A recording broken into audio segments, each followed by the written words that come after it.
Hi mga ka-showbiz! Sa video na ito pag-uusapan natin ang 10 listahan ng nakakagulat na pangyayari sa Philippine showbiz na ikakagulat mo rin.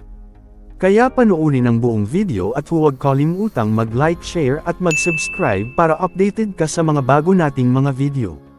Panghuli sa ating listahan ay paghihiwalay ni Aljur Abrenica at Kylie Padilla. Ang paghihiwalay nina Kylie Padilla at Aljur Abrenica ay naging malaking usapin sa Pinoy showbiz.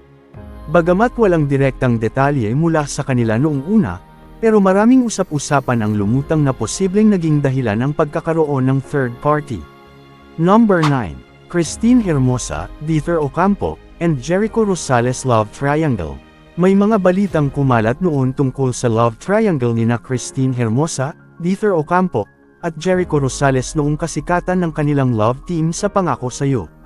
May mga chismis na nagsasabing nagkaroon ng tensyon dahil sa relasyon ni Christine kay Dieter, habang si Jericho naman ay nalilink sa kanya bilang ka-love team. Gayunpaman, wala namang kumpirmadong pahayag mula sa kanila tungkol sa tunay na nangyari. Marami ang spekulasyon, ngunit hanggang sa ngayon, nanatiling pribado ang mga detalye ng kanilang personal na buhay. Number 8. Pag-alis ni Willie Revillame sa ABS-CBN Network. Matapos ang ilang kontrobersya, umalis si Willie sa ABS-CBN at nag-concentrate sa sarili niyang production company. May mga isyu na nagsasabing hindi maganda ang naging relasyon niya sa mga executive ng network. Number 7. Denise Cornejo and Vong Navarro Assault Case. Ang kaso ni Denise Cornejo laban kay Vong Navarro ay isang mahabang legal na laban na tumagal ng ilang taon. Noong Enero 2014, inakusahan ni Cornejo si Navarro ng panggagahasa, na nagresulta sa isang kontrobersyal na insidente kung saan sinaktan si Navarro ng mga kasama ni Cornejo, kabilang si Cedric Lee. Si Navarro ay nagtamo ng matinding pisikal na pinsala mula sa insidente.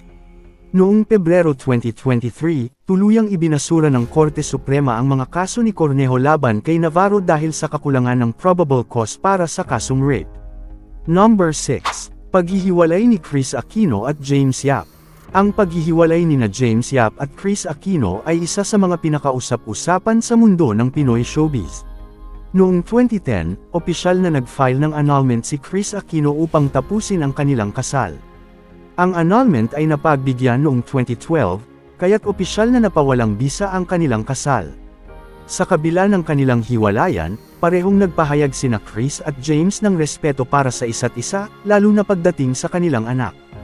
Number 5. Rufa Gutierrez and Yilmaz Bectas Divorce. Si Rufa Gutierrez at Yilmaz Bectas ay nagkaroon ng kontrobersyal na hiwalayan matapos ang kanilang 5 taong pagsasama. Nagpakasal sila noong 2003 at nagkaroon ng 2 anak, sina Lorene at Venice.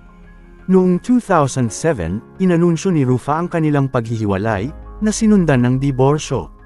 Isa sa mga naging isyu ng kanilang hiwalayan ay ang umano'y domestic violence na naranasan ni Rufa sa kanilang pagsasama, ayon sa kanyang mga pahayag.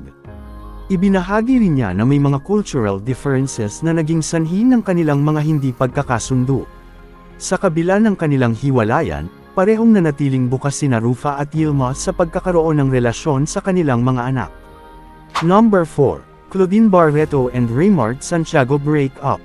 Ang break-up ni Raymart Santiago at Claudine Barreto ay naging kontrobersyal at masalimuot.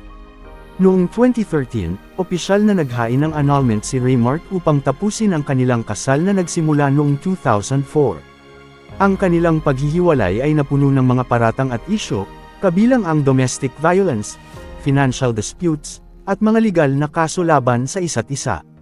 Number 3. John Lloyd Cruz at Ellen Adarna break up. Ang hiwalayan nina John Lloyd Cruz at Ellen Adarna ay isa sa mga pinag-usapan ng husto sa Pinoy showbiz. Nagsimula ang relasyon nila noong 2017, at naging kontrobersyal dahil parehong pribado ang kanilang personal na buhay. Nagkaroon sila ng anak na si Elias Modesto noong 2018, na mas lalong nagpausbong ng intriga.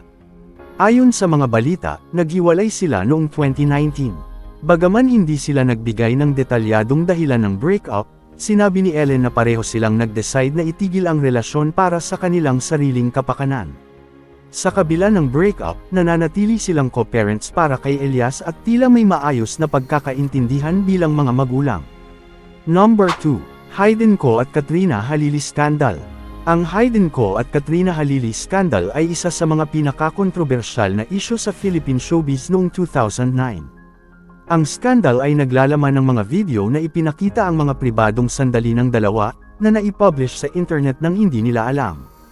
Ang mga video na ito ay naging viral, na nagdulot ng matinding pag-aalala at protesta mula sa publiko. Si Hayden Ko, isang doktor at dating personalidad sa TV, ay inakusahan ng paglabag sa privacy ni Katrina Halili, isang aktres, dahil sa pag-record ng mga intimate moments nila nang walang kanyang pahintulot.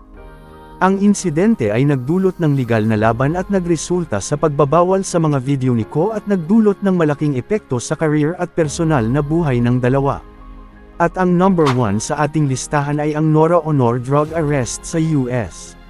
Noong April 2, 2005 inaresto si Nora Honor sa United States dahil sa pagkakaroon ng illegal na droga.